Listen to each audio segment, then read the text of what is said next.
Buenas muchachos, ¿cómo están? Dentro de este tema de evolución, el temita que vamos a ver ahora es el proceso de especiación. Se le llama especiación a la formación justamente de nuevas especies. Y esta formación de nuevas especies tiene distintos mecanismos por los cuales se puede llevar a cabo. Algunos son mecanismos más lentos, más graduales en el tiempo, que se los llama mecanismos de especiación por divergencia adaptativa, y quizás lleva centenas o miles de generaciones poder formar una nueva especie. Sin embargo, existen otros mecanismos que se denominan de especiación instantánea o cuántica, que tienen un establecimiento súbito del aislamiento reproductivo, de la separación de las especies, entonces prácticamente en un par de generaciones o quizás un par de decenas de generaciones yo tengo dos especies nuevas. O sea que esta clasificación de los modelos de especiación depende del tiempo, qué tan lento o qué tan rápido se separaron en el tiempo estas dos especies.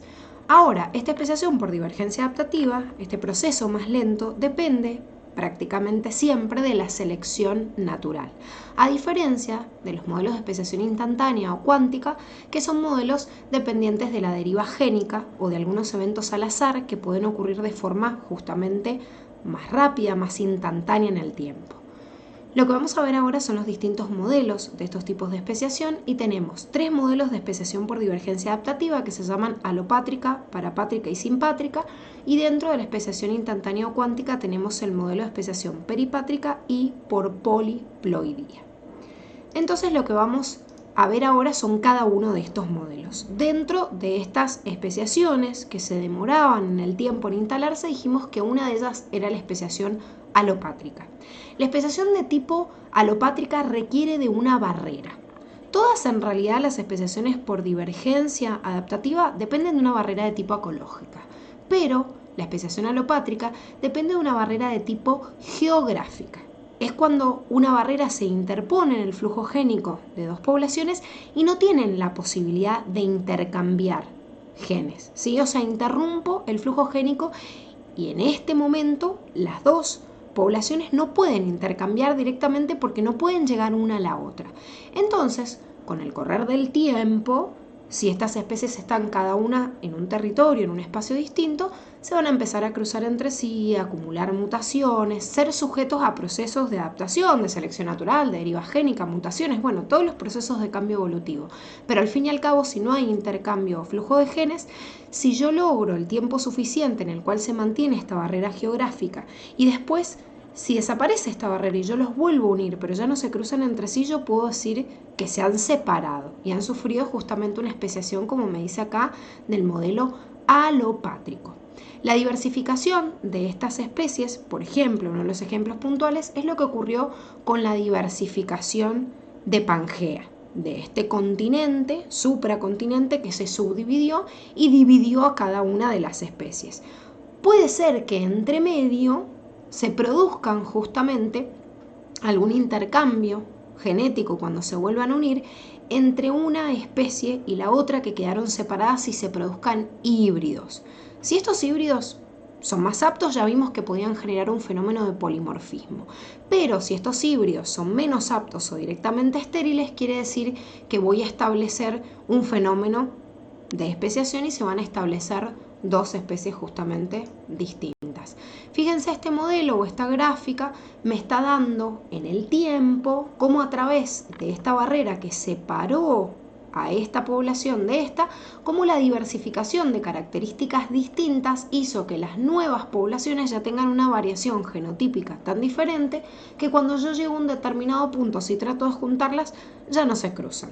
Este dibujito que tenemos acá son los pinzones de Darwin. Los pinzones de Darwin, en las islas estudiados por Darwin, en las islas de las Galápagos, me están reflejando un fenómeno justamente de especiación de tipo alopátrica. Acá tenemos las masas continentales, desde Pangea, lo que estábamos hablando recién, este supracontinente, cómo se fue dividiendo hasta dar dos bloques, la Eurasia y Gondwana, que luego se terminó de fragmentar en cada uno de los continentes. Cada uno de estos continentes se llevó parte de toda la biota, o sea, toda la biodiversidad que existía en ese bloque, y se fueron diferenciando cada uno en su territorio. Y van generando variedades distintas, que obviamente después cuando yo las trato de cruzar nuevamente, no puedo. Observemos este segundo modelo de especiación por divergencia adaptativa que se llama modelo de especiación parapátrica. Acá también hay una barrera, pero es una barrera ecológica y no geográfica, ¿sí? Por eso me dice ausencia de una barrera geográfica. ¿Qué tengo en realidad? Un gradiente ambiental. A esta zona de transición ambiental se le llama ecotono y me diferencia dos espacios en los cuales las condiciones no son exactamente iguales, entonces un grupo de individuos en un lugar o en otro pueden desarrollar características distintas. Es lo que pasa con este tipo de planta que tenemos acá, la potentilla glandulosa, que ya la vimos en un fenómeno de ejemplo de distintos ecotipos. Bueno, estos ecotipos justamente se diversificaron por estar en ecotonos en una zona de transición ambiental distinta. La especiación, por ejemplo, del gorrión común ocurrió de la misma forma. Podían traspasar de un lado a otro, no había una barrera geográfica, pero se van separando en sublugares en los cuales se sienten más cómodos, se empiezan a cruzar entre sí y hay una barrera ambiental, un gradiente ambiental.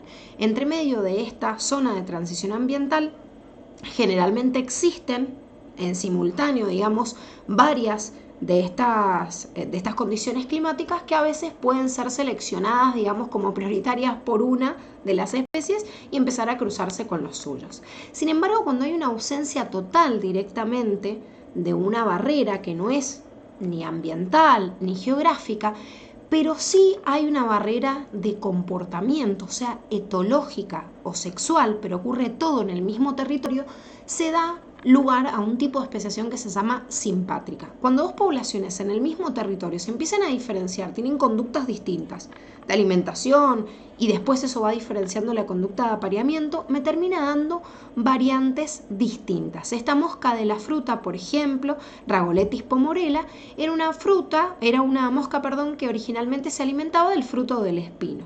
Y una mutación espontánea, una característica distintiva, hizo que una de estas moscas empezara a alimentar del manzano. Y con el tiempo, la mosca del manzano empezó a comer del manzano y a cruzarse en el manzano, y la mosca del espino empezó a cruzarse, o sea, a comer siempre en el espino y a cruzarse ahí. Entonces, con el tiempo, aunque están en el mismo lugar, quedan aisladas. Si ustedes recuerdan, nosotros vimos un ejemplo en ecología de los gorjeadores de MacArthur. Aquellos pajaritos que comían de distintos lugares, en un mismo árbol, en un mismo territorio. Este también es un ejemplo de especiación de tipo simpátrica, en la cual están en un mismo territorio pero se van diferenciando por conductas alimentarias, se empiezan a cruzar entre sí, entonces llega un momento en donde ya no tienen un punto en común. Acá podemos ver en esta gráfica, de forma comparativa, los tres tipos de especiación. Cómo ocurre con una barrera, digamos, geográfica, en donde están bien separados en el ambiente, la especiación de tipo alopátrica, cuando están sin una barrera, ¿sí? Sí, una barrera ecológica, pero no geográfica, y están en una zona cercana, y en el tipo de especiación simpátrica cuando están en el mismo lugar, en el mismo territorio, pero aún así se diferencian. Ojo con estos tres tipos de especiación, todos cuentan con una barrera, ¿sí? Pero esa barrera es ecológica, no es lo mismo una barrera geográfica que una barrera o zona de transición ambiental y una barrera etológica o comportamental. Esa es la diferencia entre los distintos tipos de barreras. Bien, pero ahora dijimos que además de ellos existían dentro de los modelos de especiación la especiación instantánea o cuántica, que dependía de dos variantes, la especiación peripátrica o la especiación por poliploidía. Cualquiera de ellos dos sería un modelo de especiación instantánea o cuántica. Veamos ahora la peripátrica. La especiación de tipo peripátrica es cuando un pequeño número de individuos migra hacia otro lugar y funda una especie nueva. Si se ponen a pensar un poquito este concepto, ya lo vimos, y es lo que analizamos en deriva genética. Dijimos que en deriva genética existían dos modelos, el cuello de botella y el efecto fundador, en el cual el reservorio génico sufrió un cambio drástico. Entonces, ¿qué va a pasar si yo tengo un cambio drástico en el grupo de individuos, o sea, en su reservorio génico. Y lógicamente la nueva población con un reservorio génico distinto va a tener variantes distintas y va a ser mucho más fácil que en el tiempo se diferencie de la población original. De esta manera, cualquiera de estos dos procesos de deriva genética me pueden originar un evento de especiación peripátrico. Fíjense a este ejemplo de este grupo de pececitos que están sufriendo un cuello de botella. Estos peces con esta variante, estos colores que se ven en rojo, verde y amarillo, rápidamente todos los amarillos se murieron y se murió alguna parte de la población de los otros también. Sin embargo, las variantes amarillas ni siquiera quedaron. Entonces, ¿qué quiere decir esto? Que las nuevas variantes me van a generar una nueva población y después de este cuello de botella, este reservorio génico va a ser distinto al original. Pero no solo eso, sino que parte de ellos también se perdieron y no necesariamente estos individuos, si empiezan a crecer e instalarse en un nuevo espacio, puedan tener exactamente las mismas variantes génicas o el mismo reservorio que la población original. Si quedan aislados reproductivamente, estamos hablando de un fenómeno de especiación, ¿sí? Acá tenemos otro ejemplo de una población aislada por migración, de la cual podría ser el mismo efecto. Se fueron un grupito, fíjense, una variante distinta de la población original, me pasaría lo mismo, o que queden aisladas por un determinado fenómeno natural, como por ejemplo acá una baja en el nivel del agua. En cualquiera de los eventos estoy haciendo una reducción drástica del reservorio génico y el que me queda, el grupito de individuos que me queda, tiene un reservorio génico distinto al de origen, a la población de origen. Entonces esto permite que el proceso de especiación se dé de forma más fácil. Bien, ahora veamos el último mecanismo de especiación que dijimos que se llamaba por poliploidía. Y acá quiero que presten atención porque es el único tipo de efecto de especiación que es al revés de los demás. En los demás es como que algo se partía en dos. En la poliploidía es al revés. O sea, cuando se juntan dos gametas de una misma especie que tienen alguna falla en el conteo de sus cromosomas o de dos especies distintas, ¿sí? Por ejemplo, cuando hay una no disyunción durante el proceso de mitosis o meiosis, puede ocurrir que la célula contenga una cantidad de material genético que sea mayor que el que tenía que tener esa gameta y que se una con otra gameta de la misma especie y pueda darme un individuo que sobreviva, incluso que sea más apto. ¿Vieron todas las barreras que vimos de especiación que evitaban justamente el aislamiento reproductivo, evitan que dos especies se junten entre sí? Bueno, perfecto. Cuando eso no se cumple y cuando sobreviven los híbridos, incluso son más aptos, se puede producir un fenómeno de especiación por poliploidía. Voy a tener un proceso de autopoliploidía cuando se trate de la duplicación del genoma de una misma especie. Supongamos, el ser humano es la unión de un espermatozoide que tiene 23 cromosomas, un óvulo que tiene 23. Supongamos que aparecería un espermatozoide que tiene 46 cromosomas, se une con uno de 23, un óvulo, y me da un ser humano de 69 cromosomas. Esto es incompatible con la vida, pero supongamos que no, que me dé un superhombre. Bueno, ese superhombre, si logra sobrevivir, dejar descendencia, va a establecer un nuevo genoma de una nueva especie, porque ya no va a ser compatible genéticamente con la original, y va a ser un fenómeno de invención, de especiación a través de autopoliploidía. Ahora, cuando la alopoliploidía yo la pongo en comparación de la autopoliploidía, ¿cuál es la diferencia? Cuando yo duplico el complemento o tengo un híbrido, pero es interespecífico. Cuando se une, por ejemplo, los gametos de una especie con los de otros, son compatibles, me dan una descendencia fértil, y no solo me dan una descendencia fértil, sino que encima es más apto que el anterior. Es como si yo mezclara la yegua, como vimos, con el asno, el burro, y me da una mula. Yo sé que la mula no puede tener mulitas. Ahora, si sí pudiera, y esas mulas serían mucho más aptas para sobrevivir, entonces me van a generar un nuevo tipo de especie a través de alopoliploidía.